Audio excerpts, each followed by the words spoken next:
Assalamu alaikum. Welcome again to slide our show করে দিলে মনে একটু ভালো হতো। slide দেখা যাচ্ছে না? না, স্লাইড শো করে দিতে। শো করে দিলে কিভাবে, মানে তখন তো স্যার আমি ওই টাইম, যে মানে স্যার একদম নিচে ওই যে আপনি যে স্লাইড শো করে দেন না, মানে বড় করে দিলে একটু ভালো হতো স্যার। ও আচ্ছা ওটা আমি করি নাই, সরি। ইয়েস, না এখন তো এবার রাইট, ফাইন, থ্যাংক ইউ। জি sir. Yes, so assalamu alaikum. Sorry for being late today. Actually I was outside. I went back home a bit late, so everything got delayed. I Definitely, I'm really sorry about this delay. So let's start. Actually, we have decided to conduct the class on oral exam of cardiovascular system on two classes. Actually, the topic is very important because oral examination starts with ECG in one board and in X-ray with another board. So ECG obviously relates to cardiac diseases, and there are a few X-rays also which are related to cardiac diseases. Besides them, we have scenarios that can also be related to cardiac diseases. So this is very important topic. The two most important topics are cardiovascular and respiratory system. So I have decided to conduct this class on two separate occasions. So this is our first class, and you will be happy to know that this class is a bit shorter than the second one, which will hopefully happen next week. We are going to cover only 2 or 3 topics today, and we are going to follow the same style, that is how the exam starts. So usually the exam starts with an ECG or an X-ray. So we are going to start exactly like this. Actually, we will start with an ECG. It is beyond such a revision class to describe the different abnormalities and normalities of ECG formally. So I will show the ECGs. Those are given in exams commonly. You have to also remember that ECGs are given are a common topic in um, your OSPI examination. So but more or less the same ECGs, 6 or 7 ECGs are there for all the segments, be it in OSPI, be it in oral exam. Only a few ECGs will be there. So we will start with an ECG. Actually, to read an ECG is very important. Why? Because just like the X-ray, one board of Viva will start with ECG reading. So if you read the ECG confidently and smoothly, the rest of the examination is likely to uh, follow the same path. So actually a good read of ECG makes a good impression. So how actually ECG is read?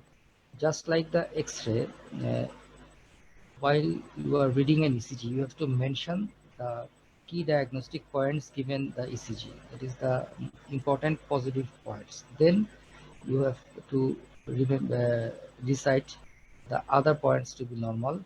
In between, you have to mention the ventricular rate. Finally, you will go for the diagnosis. So this is the way. That is, first of all, say that this is the 12 lead ECG showing this, and this.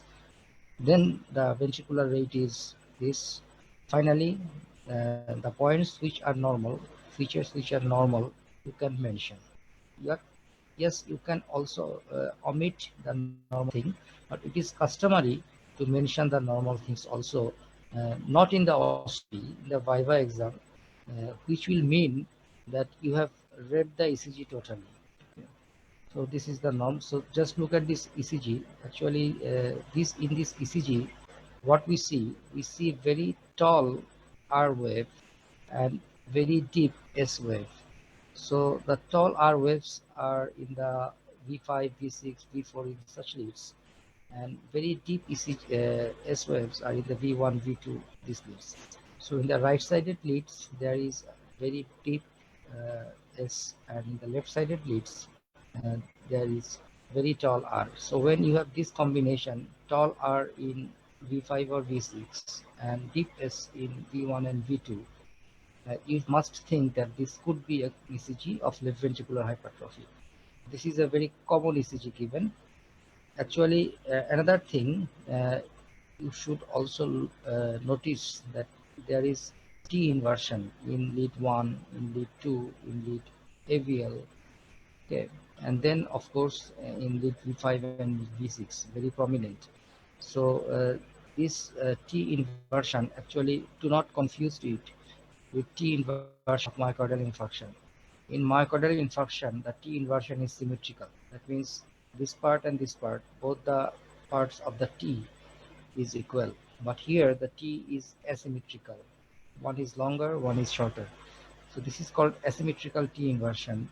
And when accompanied with left ventricular hypertrophy or right ventricular hypertrophy, in fact, this T inversion is called strain pattern. So this is not the typical T inversion of myocardial infarction. You have to remember this. So in this ECG, we have very tall R in V5 or V6 and very deep S in V1 and V2. And there is also T inversion in 1 AVL, V5, V6. So if you read it like this is a 12 lead ECG tracing showing S in V1 and R in V6 more than 35 millimeter. Just look at it. So this is the criteria.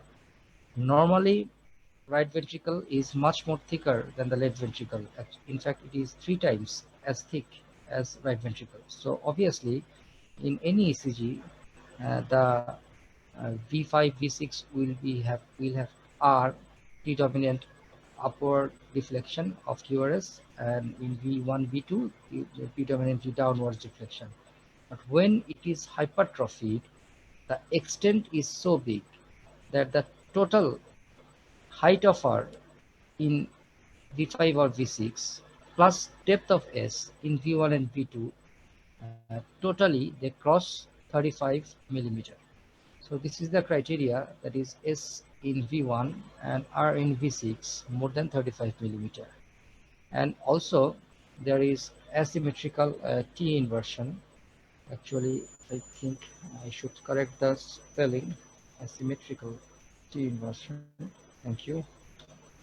In lead 1 AVL and also V5, V6. So these leads are located in the lateral part of the left ventricle. So this type of typical ECG is diagnostic of left ventricular hypertrophy with strain pattern. In fact, I have also mentioned that the ventricular rate is 50 per minute. In our next class, we will actually concentrate on the arrhythmias. So that time I will show you how to count the ventricular rate or the heart rate easily from ECG tracings. It is beyond the scope of today's lecture, and obviously I will do that in the next class. And P wave, PR interval, QRS duration, ST segments, all are normal. So everything is normal except there is a very tall R in V5, V6, very deep S in V1, V2, and there are T inversions in 1 AVL, V5, V6. So this is the classical picture of left ventricular hypertrophy with strain. So the next questions will obviously be, this is the typical ECG of left ventricular hypertrophy. Very tall R, very S, and obviously accompanied with T inversions. So what are the causes of left ventricular hypertrophy? It's actually a very important question. Important causes of left ventricular hypertrophy are, in fact, there are 2 causes. One is hypertension and another one is aortic stenosis. And both of these conditions actually they cause the hypertrophy of the left ventricle by creating a pressure overload to the left ventricle. In hypertension, left ventricle has to eject blood against high pressure. In aortic stenosis, the outflow is narrowed. In hypertrophic obstructive cardiomyopathy, it is another inherited condition. In this condition also, the outflow of the left ventricle is narrowed. So in all of these 3 conditions, actually left ventricle needs to pump against high pressure. So this is called pressure overload. The ventricle needs more strength to pump against the high pressure. So to uh, attain the extra strength, the left ventricle wall thickens, and this is the left ventricular hypertrophy. So this is what is left ventricular hypertrophy? It is nothing but thickening of the wall of the left ventricle, and this thickening happens to overcome the pressure overload. So what are the conditions that cause pressure overload? And mainly two conditions for undergrad, that is hypertension and aortic stenosis. So the third cause, that is hypertrophic obstructive cardiomyopathy, you may let it go because this condition is a bit, uh, I think, complicated for the undergrad students. Okay. So this is called left ventricular hypertrophy. So there is a similar term, which is okay. Before going to that, we have several other questions regarding this ECG. That is how to detect left ventricular hypertrophy clinically. So how you detect the hypertrophy of left ventricle by clinical examination. This is very simple. The only sign of left ventricular hypertrophy is a heaving apex speed. Remember, in left ventricular hypertrophy, the wall thickens inwards. So whatever happening in the wall of the left ventricle, it will not be visible from outside. The heart will not change its shape from the outside aspect. What happens? The wall thickens inwards. So yes, the apex speed will be very strong, but it will not shift it to the left. Okay, because everything is happening with inwards in the towards the left ventricular cavity. That is why uh, in left ventricular hypertrophy, the apex speed is heaving and it is not shifted. Another thing is, what is heaving? Heaving means it is a very forceful apex speed and it is sustained. So it will lift your finger and it will keep your finger lifted for a while. So this is called a heaving apex speed. Okay. So what are the investigations to detect left ventricular hypertrophy? One is ECG, obviously, you have already shown that. And another one is echocardiogram. So with these two investigations, you can detect left ventricular hypertrophy. You must remember that X-ray chest is not useful in detecting left ventricular hypertrophy. I'm telling why. It is quite reasonable that chest X-ray is not useful in this case, because in chest X-ray we see the heart from outside, and in left ventricular hypertrophy, everything, the thickening of wall is happening inwards. So from outside, the heart shape is not changed, the heart size is not increased, so you cannot detect it with the help of X-ray. That is why X-ray chest is not helpful in diagnosing left ventricular hypertrophy. It is diagnosed by ECG and then it is confirmed by echocardiogram. So there is a similar term of left ventricular hypertrophy. So it may be asked if you are given an ECG of left ventricular hypertrophy, and that term is called left ventricular dilatation. So it means that here the left ventricular wall is not thickened, rather it is stretched. It is stretched like balloon, and it is stretched outwards like a balloon. So why it is stretched? It can be stretched in different ways. One is volume overload. That means if it has to accumulate a very high volume of blood than normal, then it needs more space. So to create more space, uh, it needs the wall to be stretched outwards. This is one mechanism. This is called left ventricular dilatation due to volume overload. And two such conditions, that is mitral regurgitation and aortic regurgitation, two valvular diseases, they usually cause volume overload. I'm telling how. In fact, I will discuss these things next in the next class in more detail. In mitral regurgitation during ventricular systole, blood from ventricle goes into the left atrium, left ventricle to left atrium. So left atrium gets blood from the pulmonary veins plus the left ventricle. So ultimately, this extra blood is transferred to the left ventricle during ventricular diastole. So that is why ventricle needs more space. The same thing happens in aortic regurgitation. In aortic regurgitation, uh, blood from the aorta comes into the ventricle during ventricular diastole, which is not supposed to occur. So ventricle gets this normal blood from the mitral, from the left atrium, and also extra blood from the aorta. So there is the same thing happening, that left ventricle needs extra space for the extra blood. So it has no option but to increase the size of the cavity by stretching the wall outwards. And this is called left ventricular dilatation. Another way left ventricular dilatation occurs is by uh, actually thinning of the wall itself, not due to any volume overload, by thinning of the wall by itself because of a disease. And it is very common in myocardial infarction, and also it is very common in dilated cardiomyopathy. So there are three conditions when left ventricular dilatation occurs. That is, one is volume overload in MR and AR, one is myocardial infarction, and another one is dilated cardiomyopathy. So how to detect left ventricular dilatation clinically? The only sign of left ventricular dilatation is a shifted thrusting apex speed. So the apex speed is a bit different from what we saw in left ventricular hypertrophy. Here, because the ventricle dilates, that means the ventricle enlarges outwards, so the apex beat will shift to the left. Okay. Another thing is the ventricle enlarges, so the force of the apex beat will be more, but it is not as strong as happens in left ventricular hypertrophy. Okay. So it will be forceful, but it will not be as forceful as the heaving apex beat of the left ventricular hypertrophy.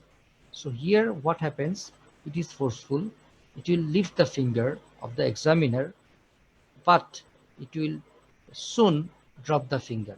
So it is forceful but not sustained. So this character is called thrusting apex beat. And as the apex beat is also shifted because of the outward stretching of the wall, uh, there will be a shifted thrusting apex beat. So how can you diagnose left ventricular hypertrophy by investigations? Sorry, left ventricular dilatation by investigations. I think I should correct it. In fact, this is the slide. This is left ventricular dilatation. Should be. Okay.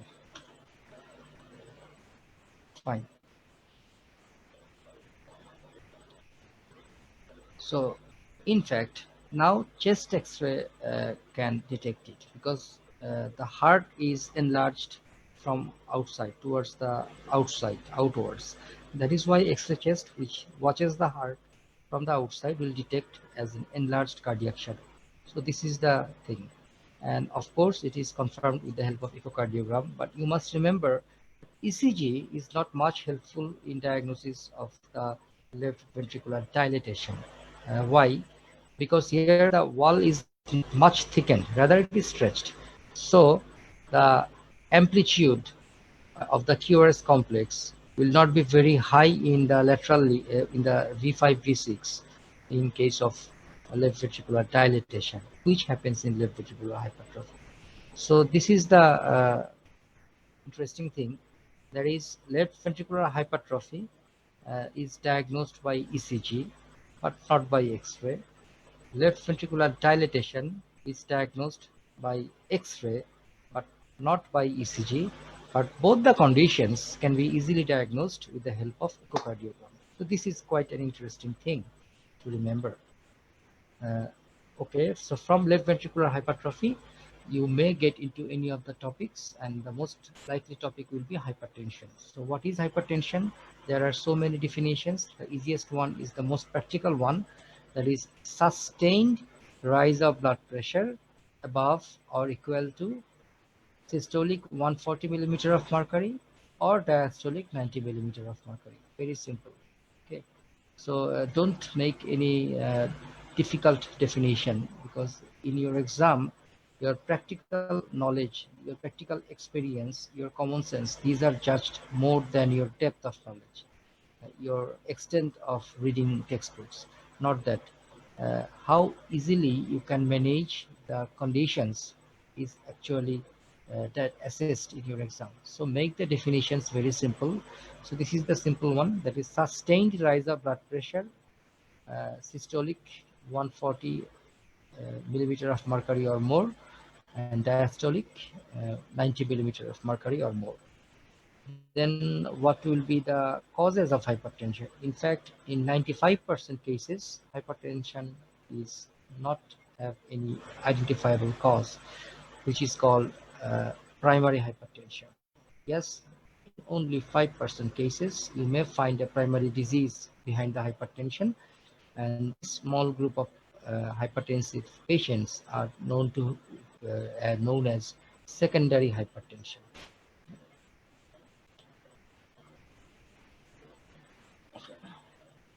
And then you'll be asked, so what are the causes of secondary hypertension? And the causes of secondary hypertension is classified as endocrine, renal, vascular, and miscellaneous. So it then can be, the examiner may choose to ask you any of the four segments. So he may ask you, so what are the common renal causes? So the answer will be chronic kidney disease, acute nephritic syndrome, and polycystic kidney disease. You may ask, what are the common endocrine disorders? So there is a big list, but I will ask you not to go for such a big list, because there are so many conditions, endocrine conditions, that can cause hypertension. But if you mention any difficult rare cause, uh, number one, you may miss a more common cause that is very harmful for the Viva exam. And number two, the examiner may get into the difficult disease. So rather stick to the common ones. The common causes of endocrine causes of hypertension are hypothyroidism and hyperthyroidism, Cushing syndrome, and pheochromocytoma. Then what are the vascular causes? There are two vascular causes. One is renal artery stenosis, and another one is coarctation of aorta. So then you may be asked that, can you tell any other causes besides these three groups? Yes, there are two important causes which do not uh, fall into any of these three categories. One is pregnancy-induced hypertension, and another one is raised intracranial pressure. So what are the complications of hypertension? So the hypertension is always have its own complications. So again, the complications can be described according to the system it involves. For example, the most dreadful complications are cardiac complications. And then obviously neurological and renal complications are also very important. And finally, we have vascular complications. So then if you just tell in this way, that is, yes, the complication occurs in heart, in the nervous system, in kidneys, and in the vessels, it is better, because in such way, actually the examiner will then pick which one to describe. Then, but if you just start telling that patient has cardiac complications like this, neurological this, then what will happen? You may actually lose in the long answer, and the examiner may think that you have memorized it, not have the concept. So it's better just tell the segments first, and then if the examiner doesn't stop you, then go for the segments separately. If he chooses any particular segment, then answer accordingly. So the examiner then may ask you, that is, what are the cardiac complications of hypertension? So then you politely tell that ischemic heart disease, left ventricular hypertrophy, and left ventricular failure. What are the neurological complications? Ischemic stroke, hemorrhagic stroke, and hypertensive encephalopathy. What are the renal complications? Chronic kidney disease and acute kidney injury. Okay. And then what are the vascular complications? In fact, all the diseases, that is stroke, and then ischemic heart disease, these are all vascular primary disease. But when actually asked about the vascular complications, we usually try to mean that this is peripheral vascular disease. So I didn't mention hypertensive retinopathy here. This is not actually a very severe complication of hypertension. It is actually a sign of long-standing hypertension. Because there is another retinopathy, that is diabetic retinopathy, and diabetic retinopathy usually causes loss of vision eventually. So this is a complication, but hypertensive retinopathy actually does not cause any visual impairment. It only shows the presence of long-standing evidence of long-standing hypertension.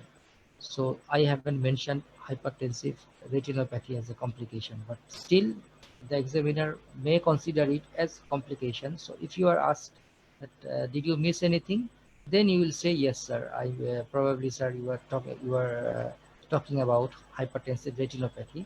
Then you will tell that the stages of hypertensive retinopathy. There are 4 stages. Like in the first stage, there is actually excessive wearing. In the second stage, there is arteriovenous nipping. In the third stage, there are 2 things. One is cotton wool uh, exudates, soft exudates, and obviously there is cotton wool exudates and flame-shaped hemorrhages. And finally, in stage 4, there is this swelling. So these are the 4 stages of hypertensive retinopathy. But hypertensive retinopathy will never cause any impairment of vision. So this should not be ideally considered as a complication rather than a sign of long-standing hypertension. But still, if you are asked about any retinal complication, then you will tell that yes, hypertensive retinopathy. If asked about the stages, then tell the stage 1, 2, 3, 4. And remember, do not try to make too many points for every stage. In stage 1, just 1 point. There is silver wiring. In stage 2, just 1 point. There is arteriovenous nipping. In stage 3, just 2 points. That is flame-shaped hemorrhages and cotton wool exudates. And finally, in stage 4, yes, that is optic disc swelling. So this is the complications. So then you'll be asked, like, what are the investigations to be done in a case of hypertension? In fact, in hypertension, primarily we try to see whether the patient has already developed any long-term complication of the condition, number 1. And number 2, the most dreadful complication of hypertension is vascular events like ischemic heart disease, stroke, peripheral vascular diseases, etc. So we also try to find that besides hypertension, whether the patient has other vascular risk factors like diabetes, dyslipidemia. So we actually do the investigations in hypertensive patients to see the main complications and also to find any vascular risk factor. Okay. So what we actually do, we do an ECG. So ECG will show left ventricular hypertrophy or ischemic heart disease. Then serum creatinine and routine and microscopic examination, actually it can give a clue about chronic or acute kidney diseases, chronic kidney disease or acute kidney injuries. Usually in hypertension, when kidney is involved, you will find a rise of creatinine and proteinuria with hematuria in routine and microscopic examination. And fasting lipid profile is done to detect any associated dyslipidemia as a vascular risk factor.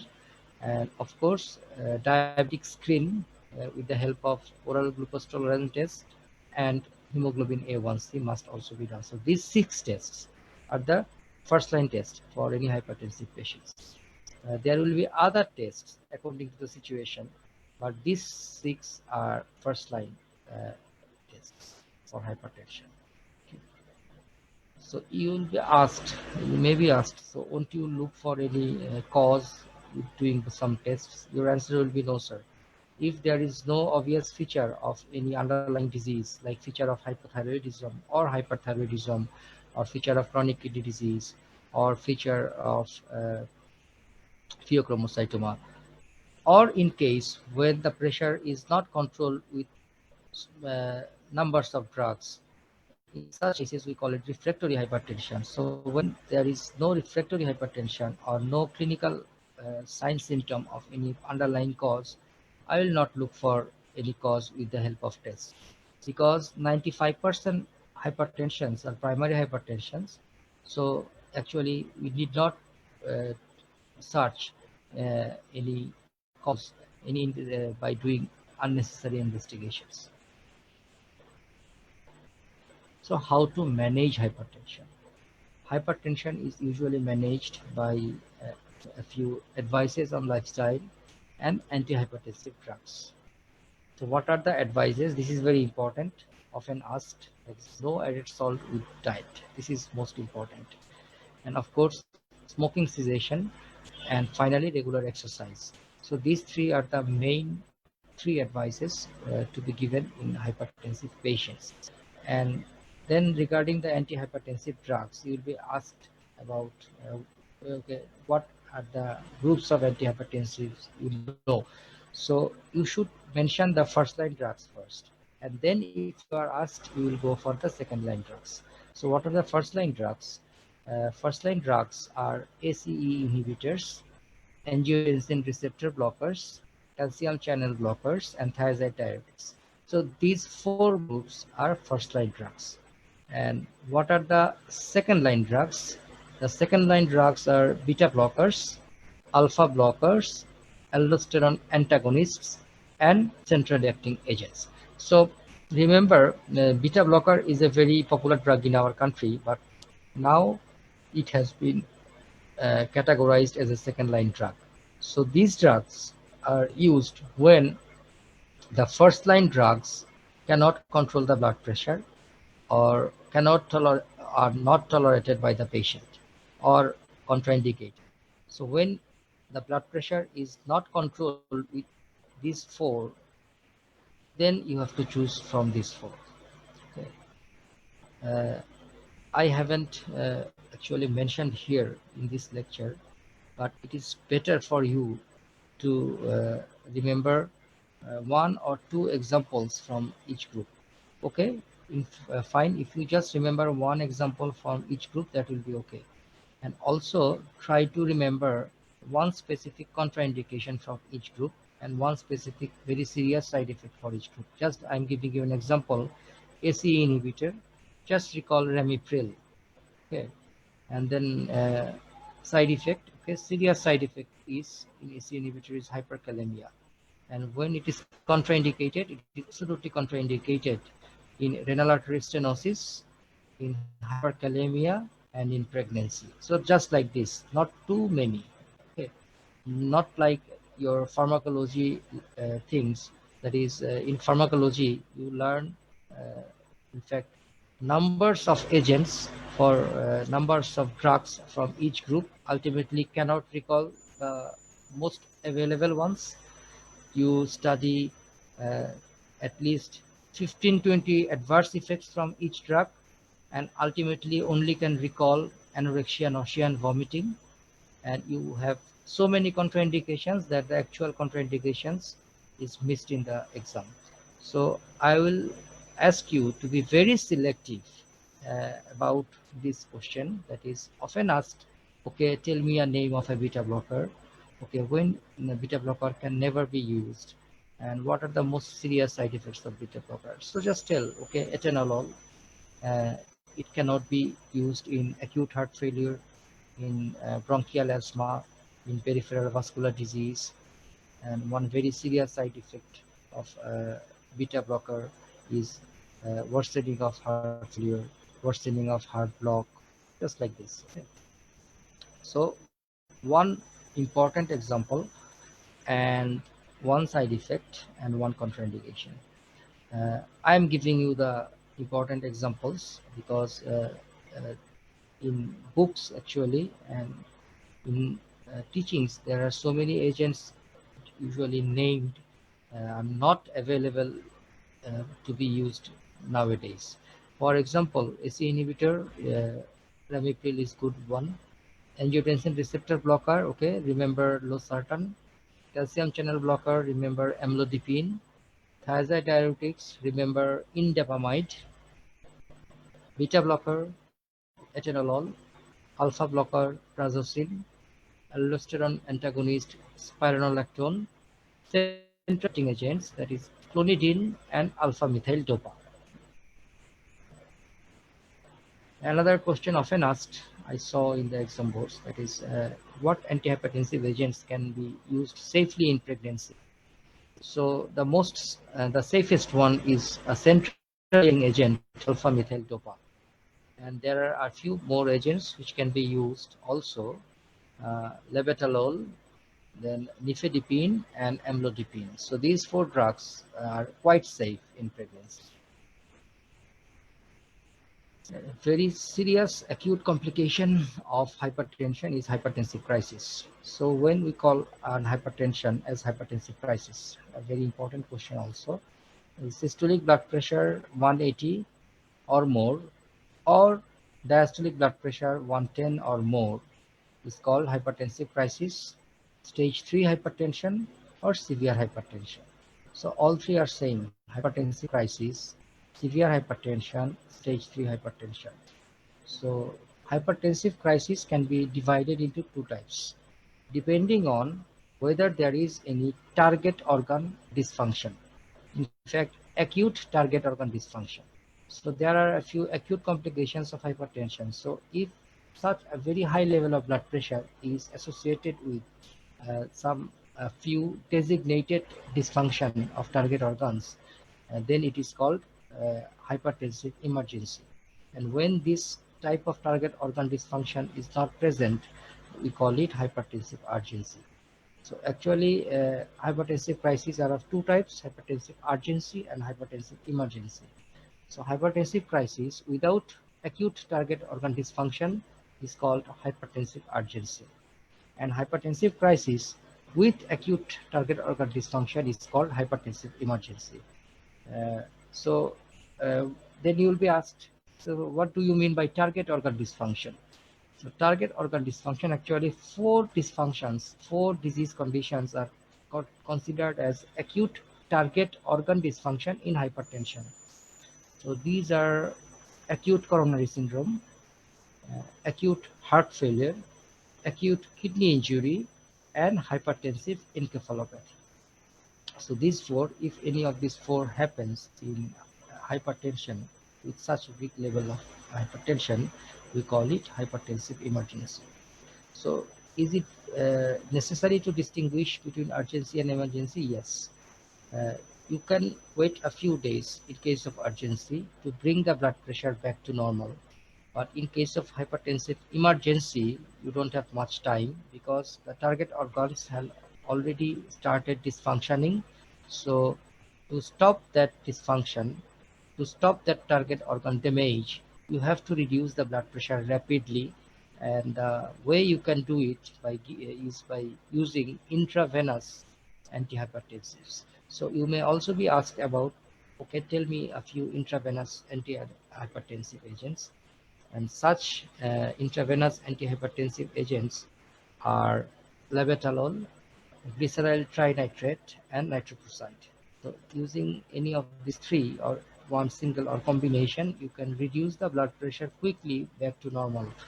And this is the way you can save the patient and his vital organs in hypertensive emergency. So one of the hypertensive emergencies is uh, hypertensive encephalopathy. In fact, in hypertensive encephalopathy, there is acute brain dysfunction, cerebral dysfunction.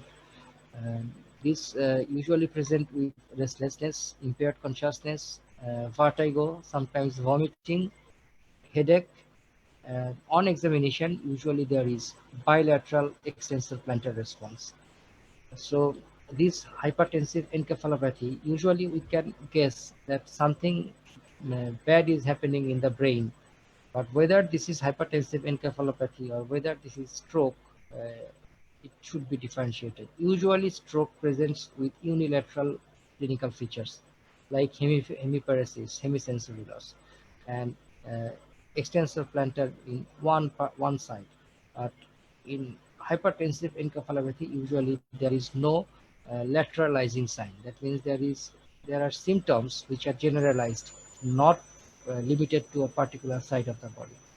So in this way, we can distinguish stroke from hypertensive encephalopathy. So if you are asked how can you manage hypertensive encephalopathy, very simple. In hypertensive encephalopathy, it is an hypertensive emergency, so we have to reduce the blood pressure rapidly with the help of intravenous antihypertensives. Then what are the intravenous antihypertensives? These are labetalol, glyceryl trinitrate, and nitroprusside. So we are going for our next ECG. It is a very interesting one, and it shows that is there is elevation of the ST segment in V1, V2, V3, and V4. So in these four leads, we have a change, that is ST segment elevation, and also from V2, V3, and V4, there is a T inversion.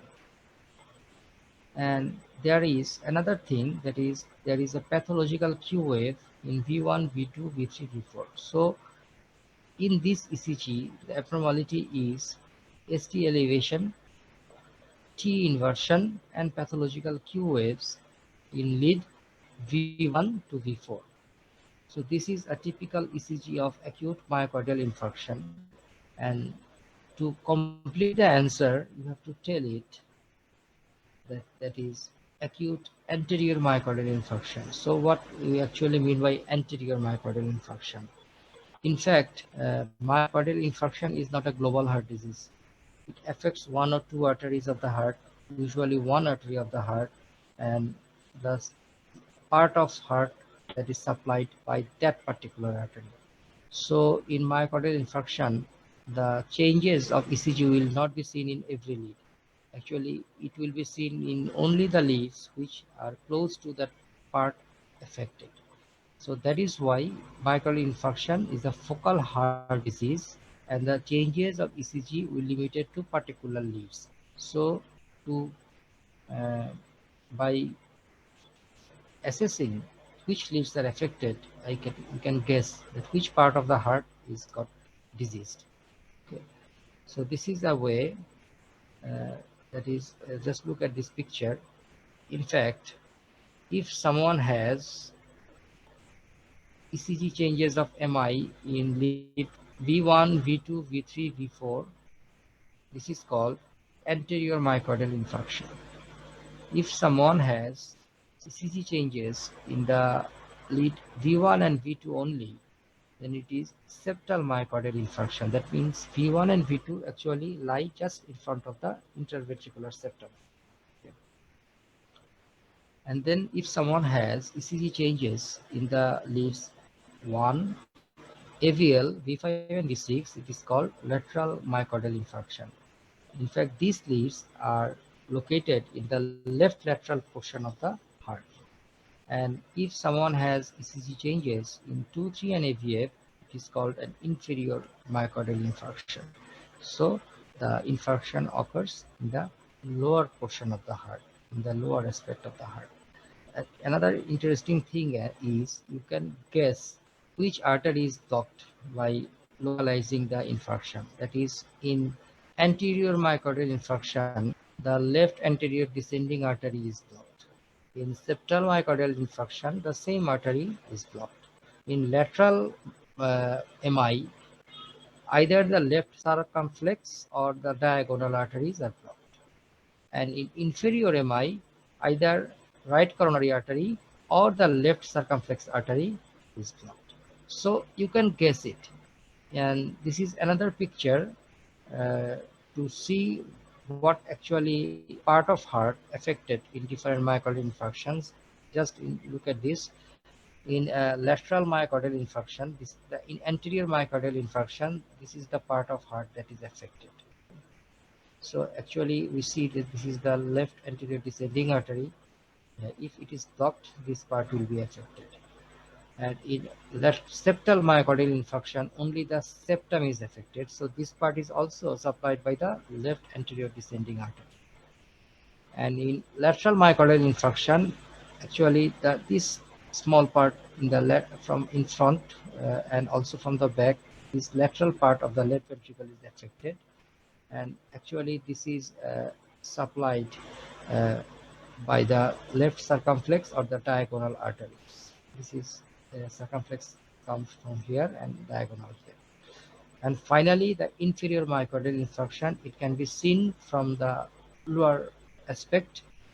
It is actually supplied either by the right coronary artery or by the left circumflex artery. It will depend on the dominance of the vascular pattern. So this is inferior myocardial infarction. This part of the heart is affected. So from this ECG, this is an ECG of acute anterior myocardial infarction. Because the features of myocardial infarction like ST elevation, T inversion and pathological Q waves, these are present in V1, V2, V3 and V4. And of course, such an ECG is quite often given in your exams. It is a very common ECG. So you can be asked which artery is occluded here. So we know from here that is this anterior myocardial infarction. So the occluded artery is left anterior descending artery. So you will smartly answer left anterior descending artery. So then from this ECG, the next question can be, so okay, tell me what was the presentation of this particular patient. So the presentation will be the typical symptom of acute myocardial infarction. And this is sudden severe compressive precordial pain. So you have to mention sudden severe. These two adjectives must be there.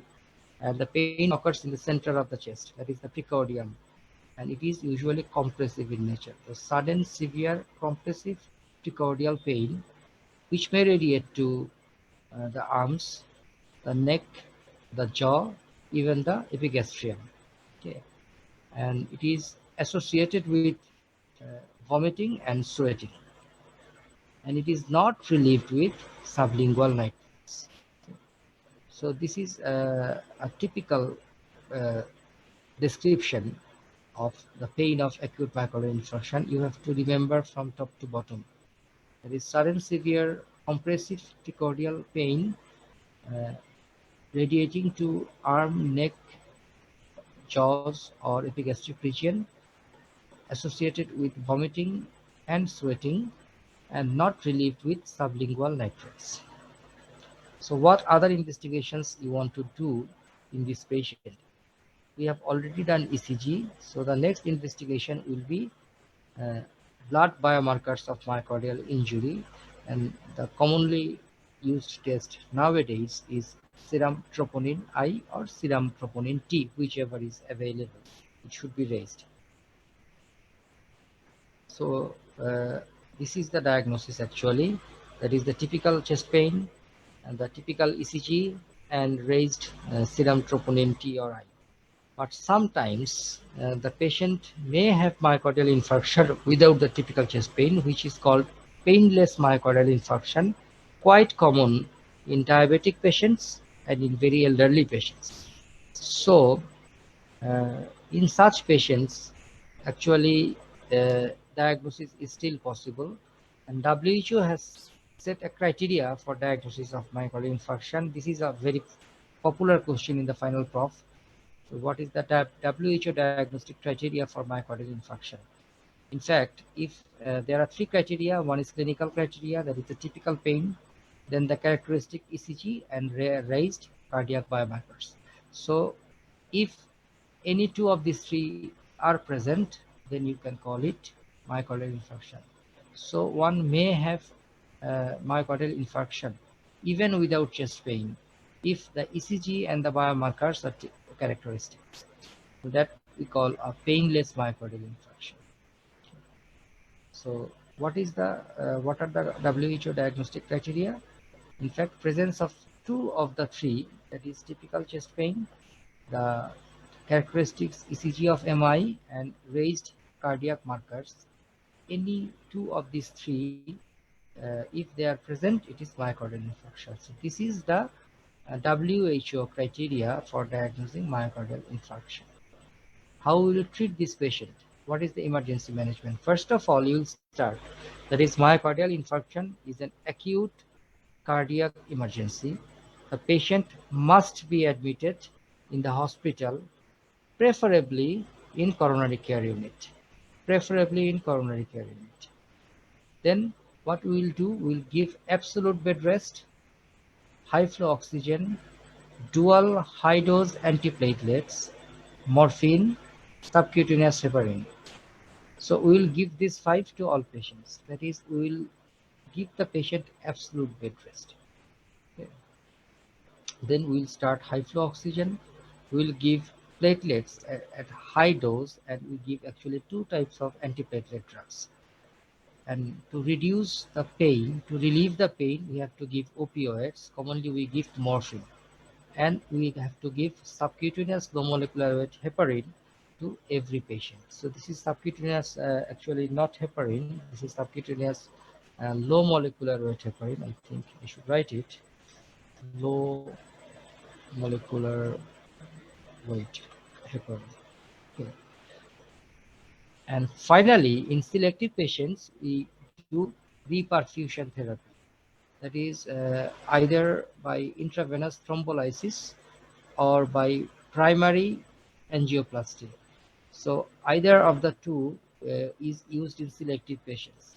So when you can use this reperfusion therapy, you can use only when there is ST elevation. So there are myocardial infarctions when there is no ST elevation, you cannot use them. So if there is ST elevation, only that case you actually can give uh, this reperfusion therapy. I must mention here that there are 3 features of myocardial infarction in ECG. One is ST elevation, one is T inversion, and another one is pathological Q wave. So ST elevation is not present in all myocardial infarctions. There is a big group of patients in whom there will be never any ST elevation, and they are called non-ST elevated myocardial infarction. So those non-ST elevated myocardial infarction will not be benefited from this acute reperfusion therapy. Rather, it is harmful. So if there is ST elevation and the patient comes within 12 hours of onset of the symptoms, you can give acute reperfusion therapy in the form of either intravenous thrombolysis or uh, primary angiography. And intravenous thrombolysis is usually done by different agents. Actually, the cheaper one we call it cheaper one we call it streptokinase, and there are a few more costlier ones like alteplase. So alteplase has fewer side effects, more efficacy, but in our country we commonly use streptokinase.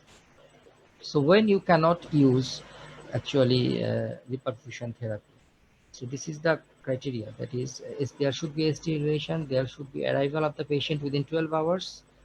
The blood pressure of the patient must be controlled before you give reperfusion, because if you give intravenous thrombolysis and the blood pressure is very high, that may lead to intracranial hemorrhage. So blood pressure should be less than 180 by 110, that is below the range of hypertensive crisis or severe hypertension, before you attempt reperfusion therapy. And finally, there should be no recent history of hemorrhage. So if these 2 conditions are excluded, the patient comes within 12 hours and there is ST elevation, you can give reperfusion therapy. You may be asked, what are the antiplatelets given initially? We give aspirin 300 milligram, and clopidogrel also 300 milligram. This is the combination we give in as the initial antiplatelet therapy for the acute myocardial infarction patients.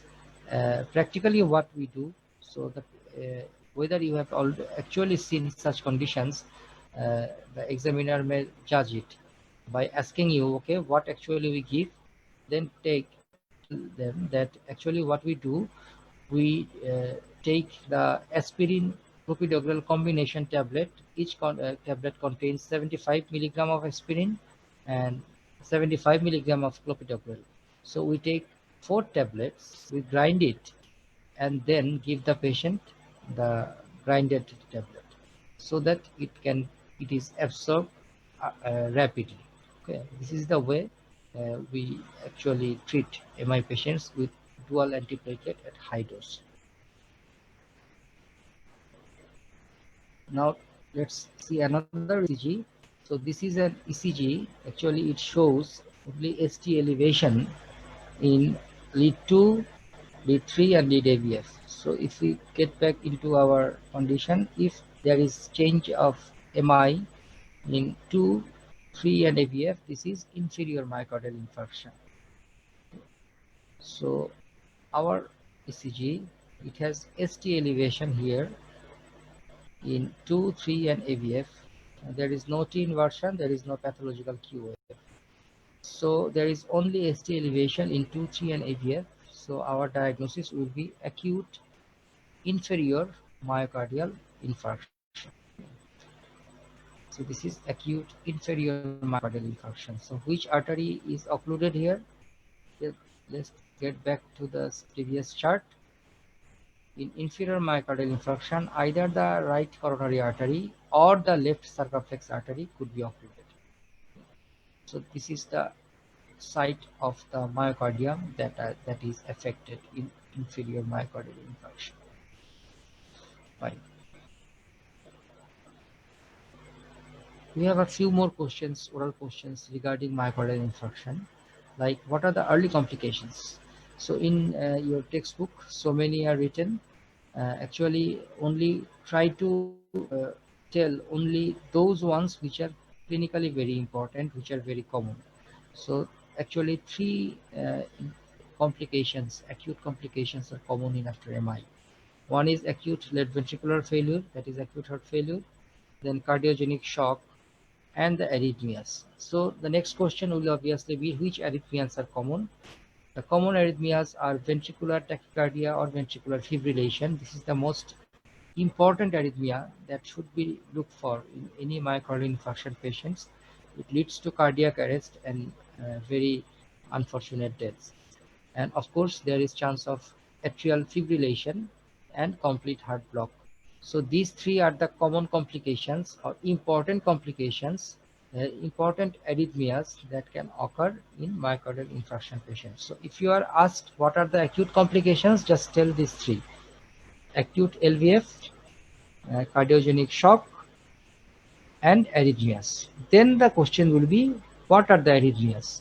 So then you just tell ventricular tachycardia or fibrillation, atrial fibrillation, and complete heart block. There are so many other tachycardias and bradycardias can occur in acute MI patients, but those are not clinically important.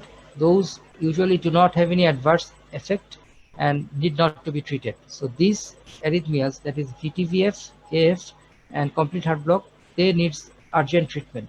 So that is why just remember these 3. Okay. Another question that may be asked, that is, what is ischemic heart disease? Ischemic heart disease is a disease of the myocardium. So this is not a disease of endo or pericardium or all the layers. Actually, it is a disease of the myocardium due to inadequate blood supply and subsequent cell injury. What are the cell injuries that can occur in myocardial ischemic heart disease? So one is reversible cell injury or cellular swelling, what clinically we call ischemia. And another one is irreversible cell injury, that is necrosis, which is called infarction. So what are the types of ischemic heart disease? In fact, ischemic heart disease is of 3 clinical types. One is stable angina, another one is unstable angina, and then the myocardial infarction. So let's just talk about the pathogenesis of ischemic heart disease. The basic problem lies in the coronary arteries, not in the myocardium. So what is the problem? The problem is an atherosclerotic plaque. So when the plaque is there, it will make the arterial lumen narrow. So there will be some reduction of blood supply to a particular part of myocardium. So what actually happens in such a plaque, that is, which is not yet ruptured, we call it a stable plaque. There is narrowing of the arterial lumen and reduction of blood flow.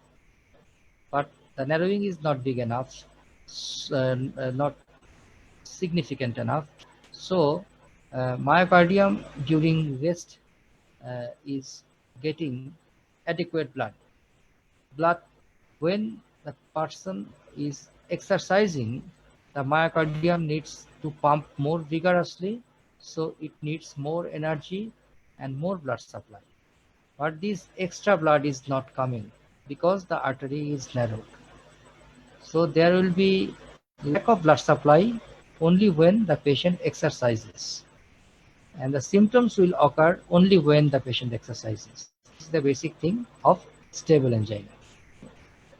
So what the basic thing of stable angina? There is a stable atherosclerotic plaque which narrows the arterial lumen, but it's still good enough to supply the resting myocardium.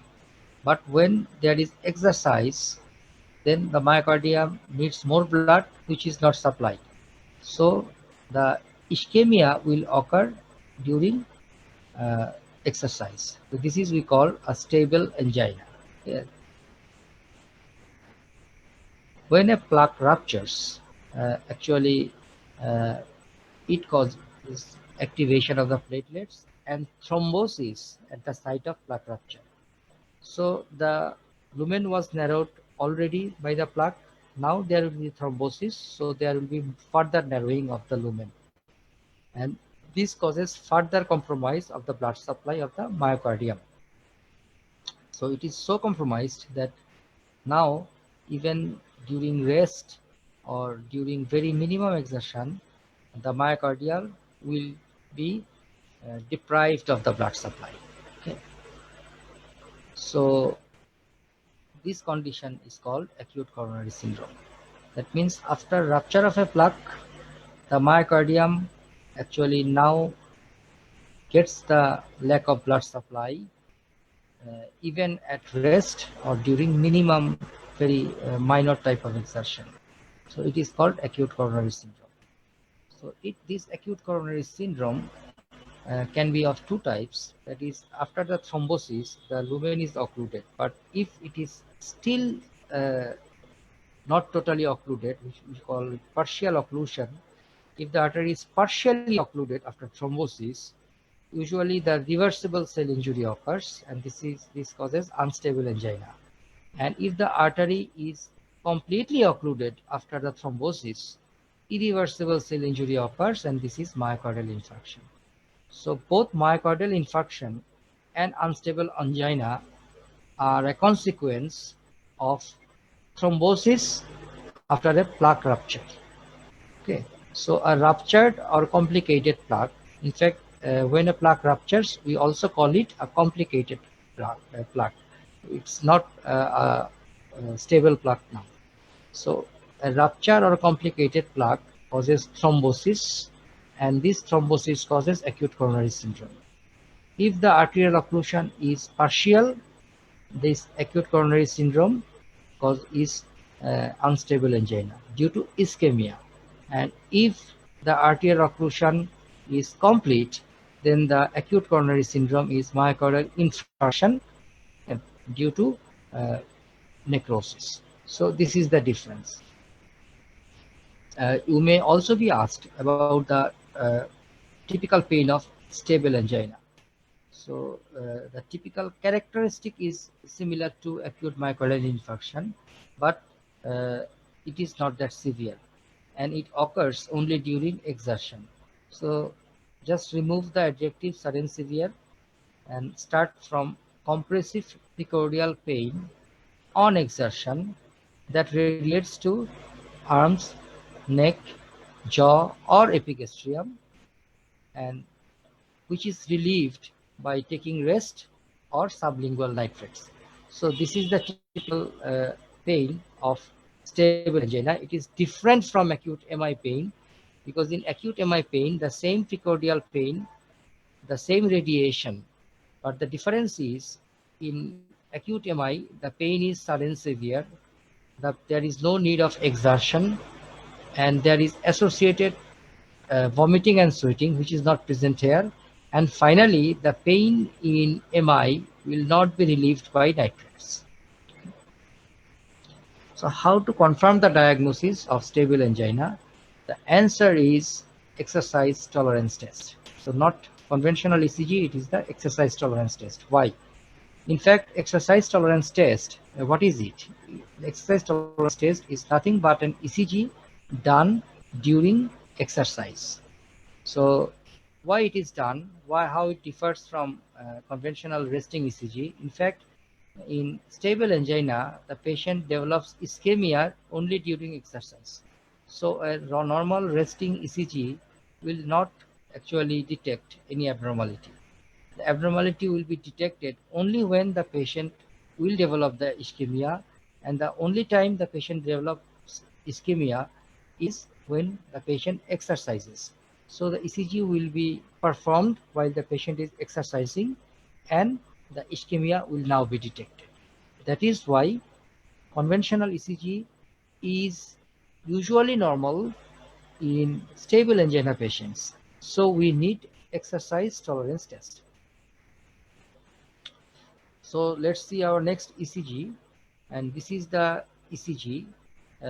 Just see here, if you look at this ECG, the abnormalities will be the pathological Q wave.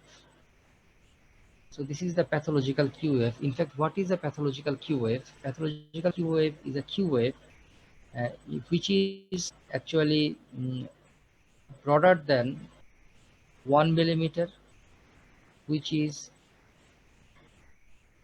taller than or deeper than more than 2 millimeters, or which is more than 1/4 of the height of corresponding arc.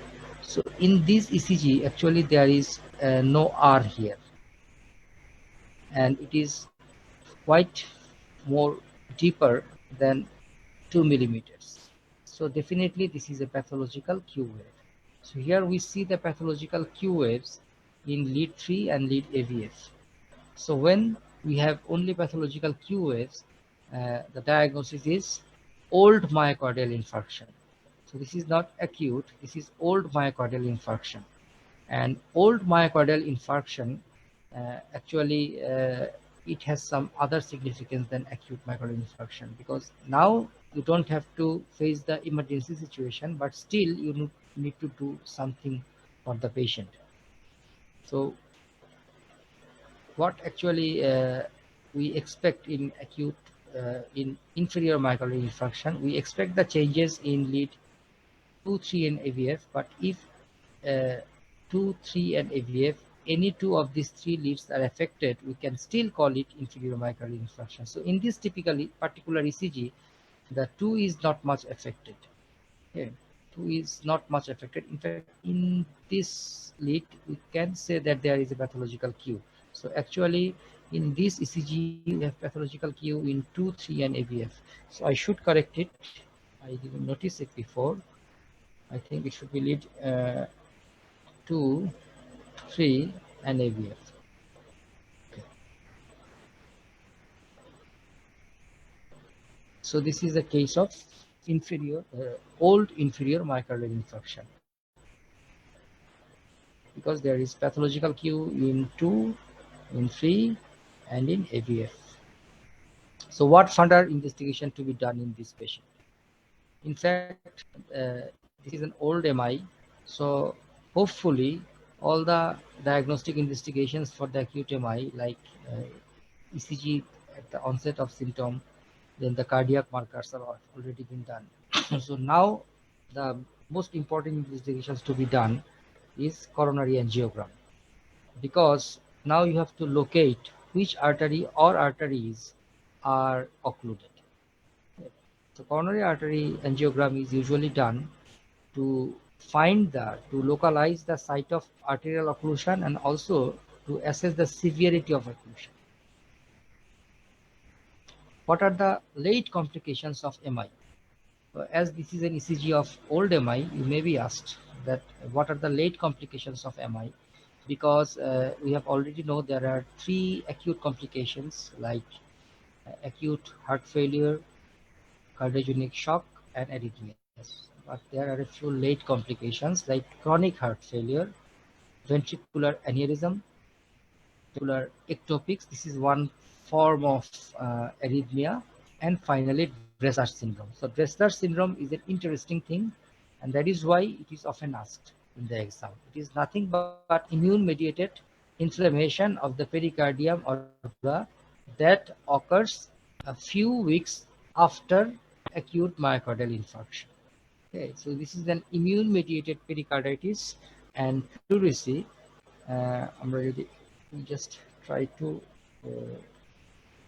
modify it, occurring a few weeks after acute MI. So I think this is a complete definition. So it is pleurisy and pericarditis. So it will obviously cause a chest pain. Sometimes it also causes fever.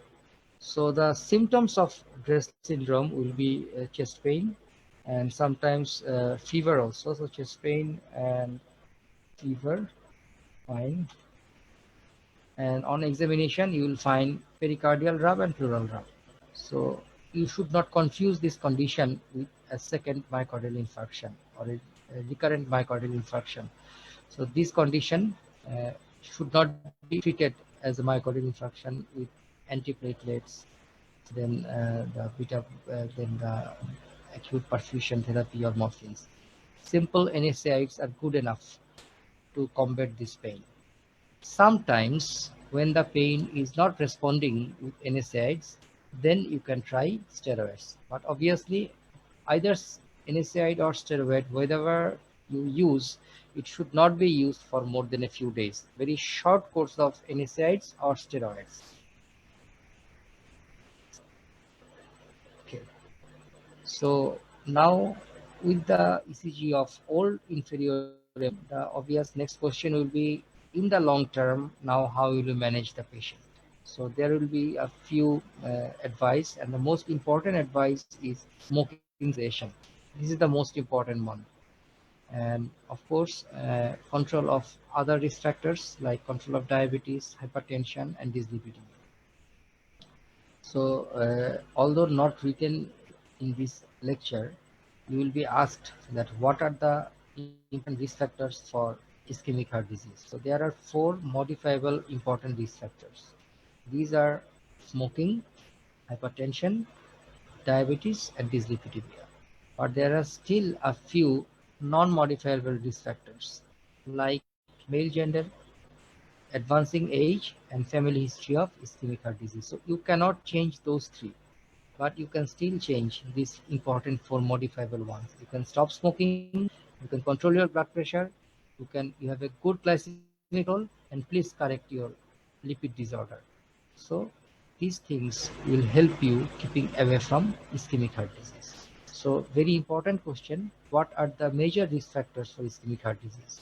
Just say there are a few modifiable risk factors, there are a few non-modifiable risk factors. Modifiable risk factors are 4: smoking, hypertension, diabetes, dyslipidemia. Non-modifiable: male gender, advancing age, and family history of ischemic heart disease. Okay, then in long term, the myocardial infarction patients are usually given a few medications like low dose antiplatelets. So this is different from the acute condition where we give high dose antiplatelet at the first instance. Then beta blockers, ACE inhibitors, and statins. And finally, revascularization. So what do you mean by low dose antiplatelets? In fact, low dose means in the first year, we give 75 milligram aspirin plus 75 milligram clopidogrel. And thereafter, we continue with either aspirin or clopidogrel, not both at the same dose. Okay. So this is low dose than the first dose. In the first dose, we gave 300 milligram each of aspirin and clopidogrel. Here we give 75 milligram. That is, we start giving 75 milligram aspirin plus 75 milligram clopidogrel. We continue for 1 year. Thereafter, we give either aspirin or clopidogrel, not both.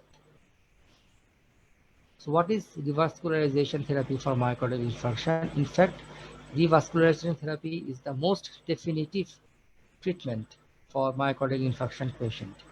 It is done either by coronary angioplasty, which is conducted by the interventional cardiologist in the cath labs, or by coronary artery bypass graft, which is performed by the cardiac surgeon. Okay. So these two modalities are conducted by different people. And when we prefer angioplasty is preferred when the number of occluded vessel is 1 or 2, except left anterior descending artery is occluded. Okay, so if left anterior descending artery is occluded, irrespective of the number of vessels, you cannot go for angioplasty. So if other than left anterior descending artery, 1 or 2 vessels are occluded, then the revascularization procedure of choice will be angioplasty. On the other hand, if left anterior descending artery is occluded or 3 or more arteries are occluded, then you have to go for surgical treatment, that is coronary artery bypass surgery. So we are almost at the end of today's lecture. We'll end it soon. We have a case here. A 55-year-old hypertensive man presented with sudden severe shortness of breath for 6 hours. So it is so severe that the patient has to come to the hospital within 6 hours of symptoms. On examination, there were bilateral basal crepitations. So what is the most likely diagnosis? I think you have already guessed it right. That is, it is acute left heart failure or acute left ventricular failure. So the next questions will be, what is the emergency management? So the emergency management is resting the patient at propped up position, giving the patient high flow oxygen, intravenous loop diuretics, commonly furosemide, and intravenous nitrates, commonly glyceryl trinitrate. So these 4 are the treatment, acute treatment of acute left ventricular failure. What are the causes of left ventricular failure? So left ventricular failure, there are so many causes, but you have to only remember 3. One is the most common one is hypertension, number 2 myocardial infarction, and number 3 mitral and aortic valvular disease. So just remember these 3: hypertension, myocardial infarction, and mitral or aortic valvular disease. What are the symptoms of left heart failure? The main symptom of left heart failure is dyspnea, and there are 3 characteristic dyspnea as symptom of left heart failure. One is exertional dyspnea, that is shortness of breath occurs only during exertion. Then there is orthopnea, that is shortness of breath occurs when the patient lies down in supine position. And finally, paroxysmal nocturnal dyspnea. It means very severe dyspnea at night. It's a very severe form of dyspnea, suddenly, abruptly at night. So these 3 types of dyspnea are symptoms of left ventricular failure. There are 3 cardinal signs. Please remember it. It is a very favorite questions of most of the examiners. The 3 cardinal signs of left ventricular failure. These are pulsus alternans, gallop rhythm, and bilateral basal crepitations. Please, this is a very important thing. Then, what are the causes of right ventricular failure? So after left ventricular failure, You can also be asked about right ventricular failure. Right ventricular failure also, it has three important causes. In fact, right ventricular failure usually occurs secondary to pulmonary hypertension. So there are usually three important causes. Number one is cor pulmonale. Number two is secondary to left ventricular failure. And finally, idiopathic pulmonary hypertension. That is, there is high pressure in the pulmonary artery without any apparent cause, and which leads to right ventricular hypertrophy and then right ventricular failure. Okay. What are the symptoms of right ventricular failure? In fact, right ventricular failure, the only symptom is generalized swelling of the body, which begins in the dependent part, most commonly in the legs. So the most common symptom or the most common presenting feature of the right ventricular failure is leg swelling, bilateral leg swelling. Again, you will be asked about what are the three cardinal signs of right ventricular failure. So the three cardinal signs of right ventricular failure are raised jugular venous pressure, tender hepatomegaly, and dependent edema. Remember, this is a very, very important question. The cardinal features of left ventricular failure and the cardinal features of right ventricular failure. Fine. So how to confirm the diagnosis of heart failure? So it is diagnosed clinically with the help of these signs and symptoms. Now you have to confirm it, and to confirm it, you have to do X-ray chest, echocardiogram, and serum BNP. BNP means brain natriuretic peptide. Actually, this is a biomarker of heart failure. Okay, so this is a biomarker detected in blood, and it is raised in case of heart failure. So BNP means brain natriuretic peptide. Actually, it is not secreted by the brain. It is secreted by the atria, okay, the stretched atria.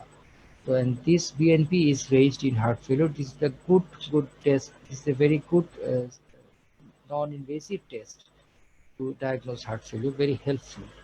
But the most important test is obviously echocardiogram. So when someone has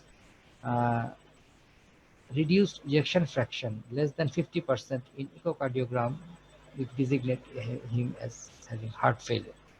But sometimes in heart failure patients, the echocardiogram is not diagnostic. So in such cases, we should go for serum BNP, which should be raised in all forms of heart failure. Very sensitive test. And of course, there are a few ECG changes characteristics of heart failure.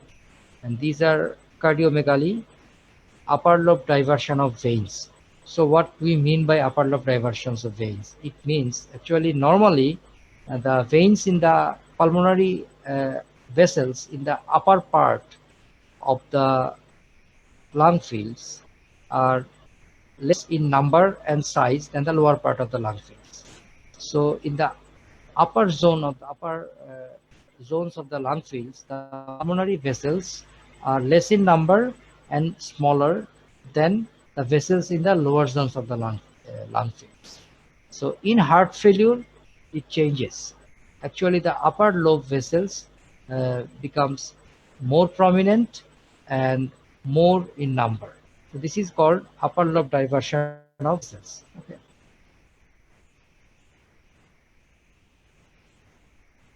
Then there is bilateral perihilar opacities, which we call bat wing appearance. This is a feature of alveolar edema. And finally, the Carlis B lines. So there is a diagrammatic picture here. Is not an actual X-ray. So what we see actually, we see there is cardiomegaly. This is the risk distribution. This is actually the upper lobe diversion. That is the veins, the vessels of the upper part of the lung fields are more prominent than that of the lower parts, which is not, which normally the lower part vessels are more prominent than the upper part. Then the alveolar edema, this is the opacity in the perihilar region giving rise to a bat wing appearance. And finally, the horizontal lines in the periphery of the lower part of the lungs. These are called Carlis B lines. Okay. So not all features will be present in one X-ray. The earliest change will be the redistribution of the vessels, that is the upper lobe diversion. Then the heart will enlarge. Then there will be appearance of Carlisle lines and the alveolar edema. So this is the X-ray, the common changes. So I have already said that. How to treat chronic heart failure. So in acute heart failure, we had 4 things to do. We had to put the patient in proper position. We had to give high flow oxygen.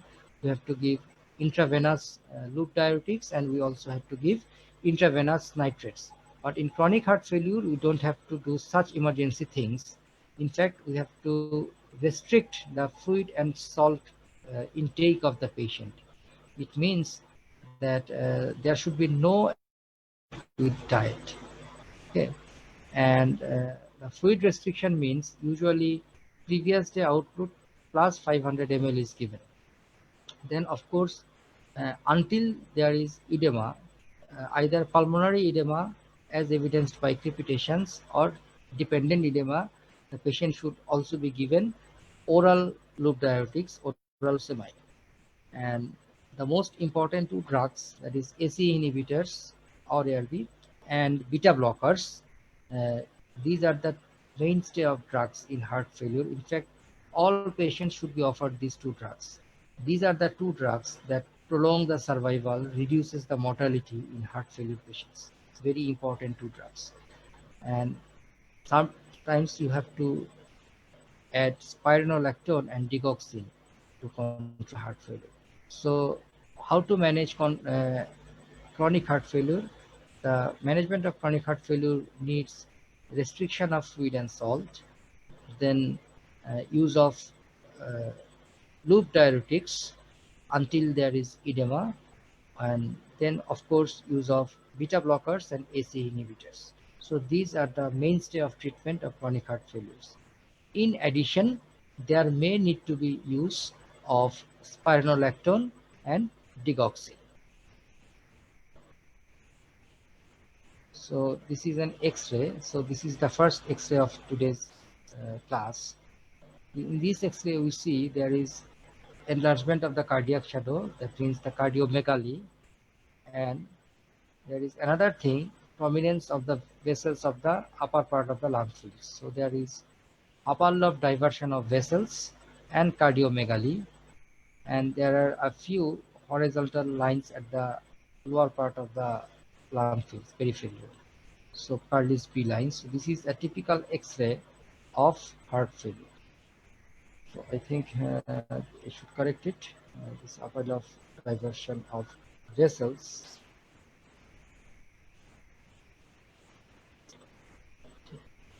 So this is a typical X-ray of heart failure.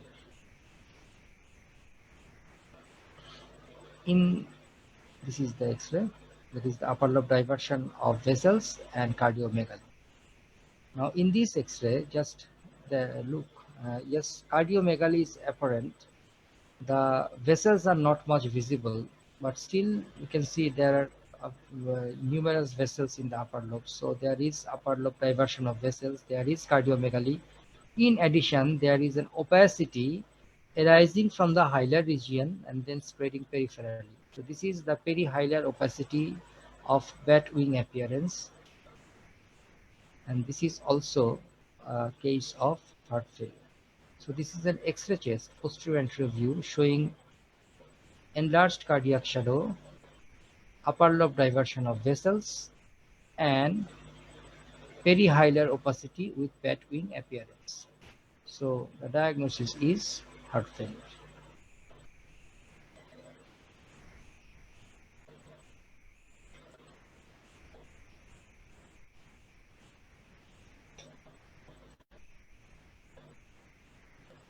So I think with these 2 X-rays, we end our lecture. It's almost 12. So we need a further lecture on cardiology oral examination, because we are left with the main arrhythmias and valvular heart diseases. So one lecture will be fine. So hopefully in the next week we have a lecture on the arrhythmias, and if the lecture goes too long, then the week later we'll go for valvular and other heart diseases. But the next target is in the next we'll discuss about the arrhythmia ECGs first, and then the X-rays of the mitral valvular disease, pericardial effusion, and congenital heart diseases. So I think that will complete the presentation on cardiovascular system next week. So hopefully we'll meet in the next week, same time, with a further few talks on the oral examination topics of the final professional examination medicine on cardiovascular system. So till then, goodbye, have a nice week, and see you next week. Allah Hafiz. Thank you.